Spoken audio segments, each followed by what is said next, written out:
We're so excited to have all these panelists here today. Last night, there was a debate between J.D. Vance and Tim Walz, the two vice presidential candidates in the 2024 election. What was the most memorable moment of the night?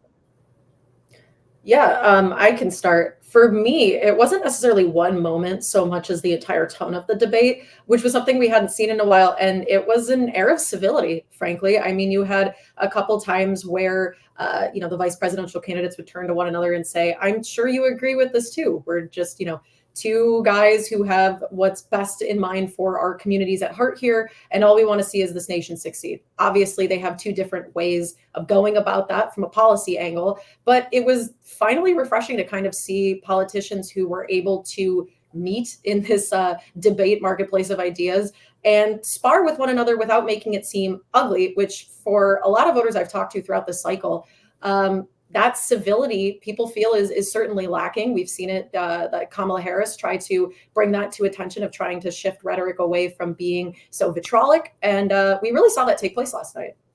Yeah, I think.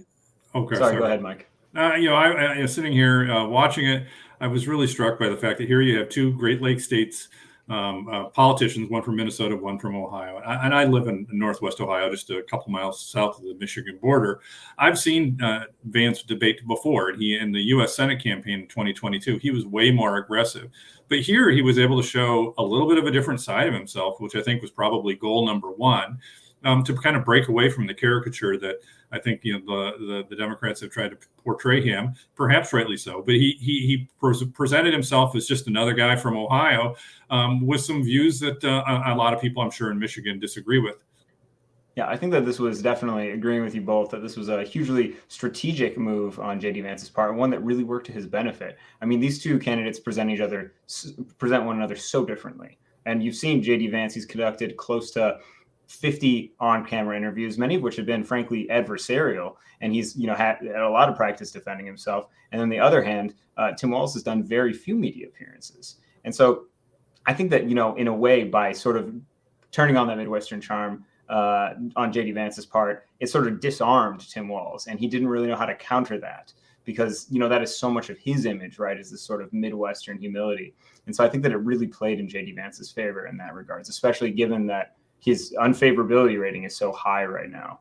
Yeah, and Walz, I thought he's got that whole Midwest dad vibe going, and there were a couple of times where he just didn't get a chance to lean into it, and I thought Vance, is the Ivy League trained lawyer, kind of got the better of him rhetorically, and Walz, who didn't have the quick retort, about going and getting a beer or fixing your car, was kind of stuck. But it was really enlightening on a number of different levels. And like you said, Jordan, it was just so refreshing that there were, I don't know how many times I said, I agree with you, or I find some of what you said agreeable, when we know very much that, they disagree on really big issues.